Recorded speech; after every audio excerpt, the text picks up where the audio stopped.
Emergency responders like paramedics are preparing on the streets too, making sure extra crews and equipment are ready. MedStar is planning to use a big vehicle known as Ambus, which can carry up to 17 patients at a time. We used it last year during the winter storm to literally pick up patients who had called 911, who were not in a life-threatening condition, but needed to go to a medical facility because they had lost power. And they had medical equipment that needed electricity. Back at the First responders across North Texas are expecting twice the call volume over the next few days and hours. Let's get out to William Joy in Fort Worth. William, what are conditions like right now behind you? Hey, Izzy, right now we're right off I-35W here in Fort Worth, not far from where last year's deadly pileup happened. The last hour or so, kind of off and on sprinkles transition to more of a steady rain. But fortunately for now, it's still just rain. We know, as Pete's talked about, that it is going to get worse moving forward. But first responders I talked to across the city explained how they're kind of preparing to respond to incidents in that winter weather that we know is on the way. Fort Worth's fire department, for instance, talked about the fact they've been checking the chains on their trucks. They've also been draining the hoses on those trucks, making sure the water inside doesn't freeze up. The MedStar is going to have actual buckets of sand and salt inside their ambulances to make sure they don't slip walking around. They also said, though, when roads are this terrible, they don't use lights and sirens, so response times are going to be slower. Both are expecting that 911 call volumes will be about double what they typically are. And we've said many times this is not last year's storm, but there were a lot of lessons learned last year that they can use again this year. We need to be able to manage those calls in a different way and we learned how to do that last year. Learned how to dress more appropriately, learned how to be able to manage patient call volume that were low acuity. All of these weather events are different. They change at a moment's notice. What we're really good at is pivoting and making sure that we're prepared for the worst, hoping for the best. The other thing that both kept telling me over and over again, I know we've said a lot, is that if you don't have to drive, please stay off these roads because they're going to become increasingly treacherous. Live in Fort Worth, I'm William Joy. The ambulance service MedStar has been keeping a close eye on these ongoing conditions. And joining us right now for an update is spokesperson Matt Zavatsky. Matt, good morning. Good morning, Deborah. Your teams, I know, last night responded to multiple crashes as well as calls about hypothermia. What are you seeing right now as we're in the middle of this winter storm? Yeah, right now the roads are very treacherous. Even the ambulance crews are saying so. We have suspended red light and siren operations. It is just not a good morning to be out on the roads. You had those calls about hypothermia last night, and I'm curious, man, how do you know when it's time to call the ambulance when the temperatures are out there really cold and you're experiencing something? Yeah, if you start to experience numbness in your hands, numbness in your face, but more importantly, if people start to have an altered mental status, if they become nauseous or vomiting, those are signs that it's really time to call 911 before it progresses to really something very significant that we can't bring you back from. Yeah, and even though you talked about your crews are finding some, rough going out there on the road, you'll still get to folks if they need that help. We will. We're going to triage the calls. We're going to get to the high priority calls as soon as we can. The low priority calls may wait a while. Again, no red light and siren operations is just too dangerous. Be careful. It's not a good day to go out. All right, Matt. Thank you so much. We'll be talking to you more throughout the morning. Thank you. Okay, so thank you. And speaking of those first responders, we have Matt Zavatsky with us from MedStar this morning. MedStar Matt, as I like to call him. Thank you so much for being with us again. Good morning. Thank you. It's deja vu all over again. I was just going to say those words. Yesterday was Groundhog Day, and I feel like last February. Good news is, though, we're not seeing those widespread power outages and things like that. What's the biggest issue that you're seeing right now? Right now, we've treated 6 people for hypothermia just since 3 o'clock yesterday afternoon. So that's going to increase, we are sure. The roads are horrible. Our crews are reporting that the traffic is, the passability of those roads are really terrible. We've even suspended the use of red lights and siren for responses just because it's too dangerous. Yeah, and I think that's really important for people who are watching right now to hear, people who think that maybe they can venture out a little bit later on today. If you all aren't even doing that, then what would make just, regular people just like me think that we can do it? Yeah, if we didn't have to be out there, we wouldn't be out there. Yeah. What's something else that you want people to know, Matt? Like I said, last February, the problem was so many people didn't have power, so they didn't have heat. That's not so much the case right now, but what are you really hoping that people hear? We're really hoping that people stay off the roads. We've seen between a 200% and 300% increase in the car crashes that we have responded to just in the last 12 hours. So we really want people to stay home, work remotely, school remotely if you have to.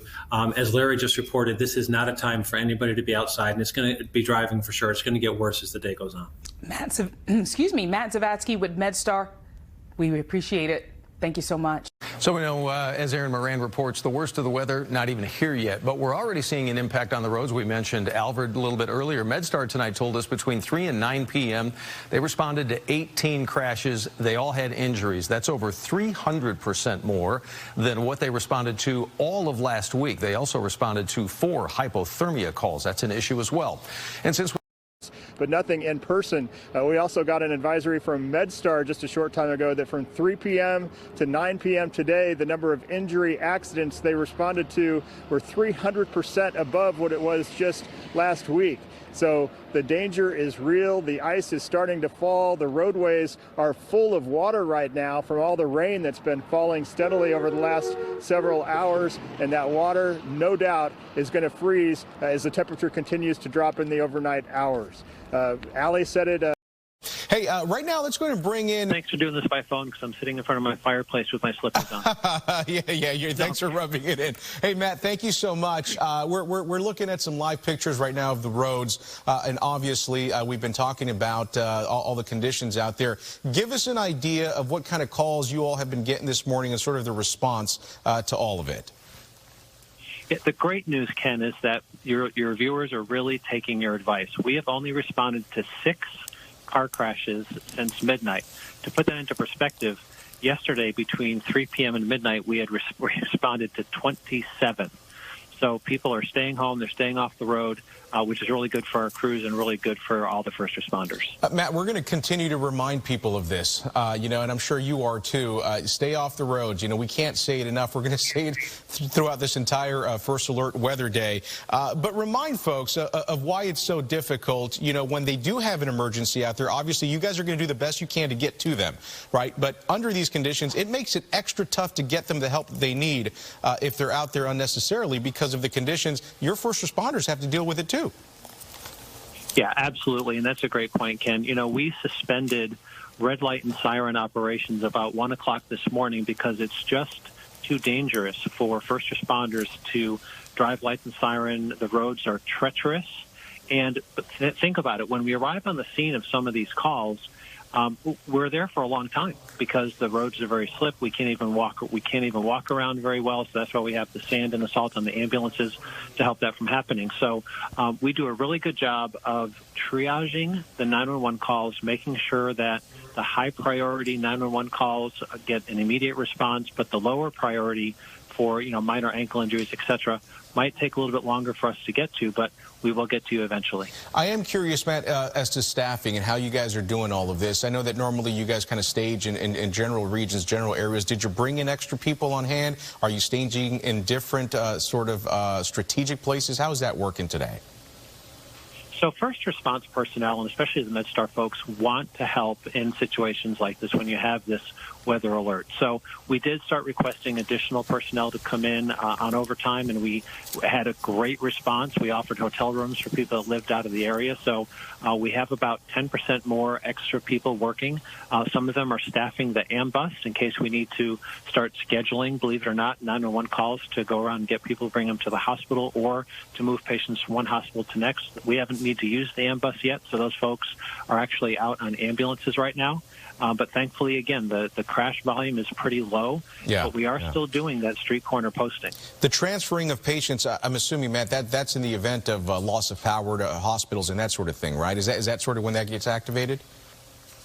Not even a loss of power to the hospitals. Hospitals have really good backup, but the sheer volume of people. So our call volume overall is up pretty dramatically because you've got a lot of hypothermia cases, you've got a lot of other cases that are going on, and the hospitals are full. COVID is still happening, and staffing at the hospitals are a challenge. So oftentimes the hospitals have to move a bunch of patients from one hospital to the next, and we have to be prepared to do that as well. Matt, I don't know if you can see this, but we've got a unit driving through town right now, and you're right. People are heeding the advice that we have been giving warning them all week long to stay off the roads. Obviously, we're in the thick of it now. It doesn't seem like there are too many cars out there, so this is great news. And we can only hope and continue to remind folks that they continue to follow the advice that we're giving them, because this is really the best bet. If you don't need to be out and about, really just stay home. And it's actually a really nice day to stay inside and stay by the fireplace, kind of like how you are right now, probably in your sweats. Hey, but just to be clear, I was teasing you. I work with the rest of our folks. Okay,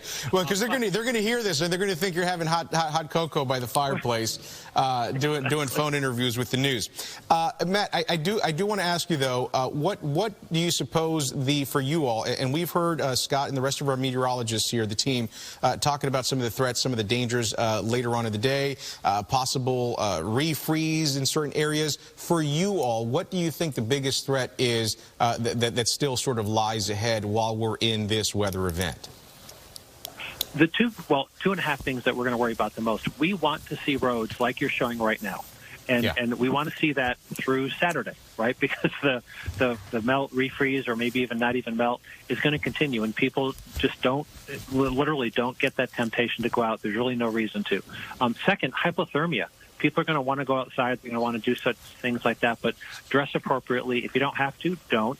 But if you do, dress appropriately, limit your time. And then really the third thing is watching the power. And making sure that people who need to have power at home because they have medical devices, ventilators, oxygen concentrators, if we start to see widespread power outages, that's going to dramatically increase our response volume. Matt Zavatsky from MedStar, thank you so much for joining us from the warmth of your fireplace. Just kidding. we know that was a joke. Hey, Matt, though, we're going to let you go for now, but let's chat a little later on in the day. And if anything happens that we need to get out to our viewers, please, let us know, and we'll continue the conversation. But for now, we say thank you to Matt Zavatsky for that information from MedStar. We want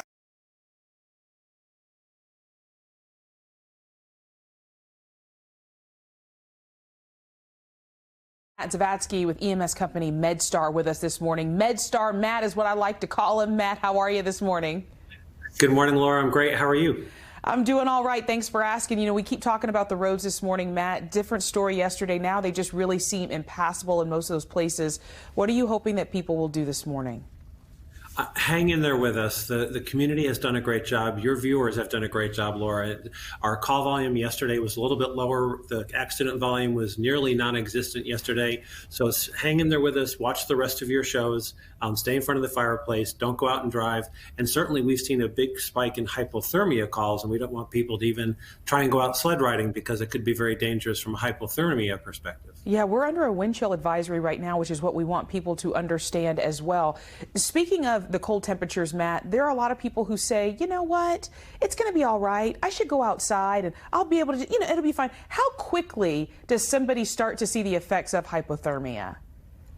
The speed of that could depend on your medical conditions, other things. But in this kind of weather, as Grant talked about the wind chill, and you guys are talking about the wind chill, it could take 10 or 15 minutes depending on how you're dressed and what your medical conditions are. So if you're shivering uncontrollably, or worse yet, if you stop shivering or you start to have a little bit of an altered mental state, or you're a little confused, or you see someone a little bit confused, that is a time to definitely go in, rewarm. If you need to, don't hesitate to call 911.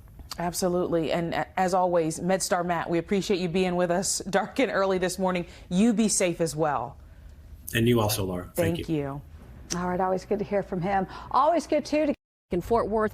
We've been saying to people, if you don't have to drive, don't stay off the roads. And they listened. And also MedStar is saying the same. As of 7:30 last night, MedStar reported a total of 58 vehicle crashes Wednesday and Thursday. And it compared that to just a couple of days in January where we didn't see a storm. And it responded to 50 crashes. So 50, 58, you can really see the difference there. MedStar also received 59 calls related to falls and 11 calls pertaining to hypothermia-related calls. Driving conditions extremely hazardous in North Texas Thursday. MedStar crews in North Texas responded to a total of 393 calls for help between 3 p.m. Wednesday and noon Thursday. Of those, 32 were calls about crashes involving injuries. MedStar said that's a 173% increase from the same period last week.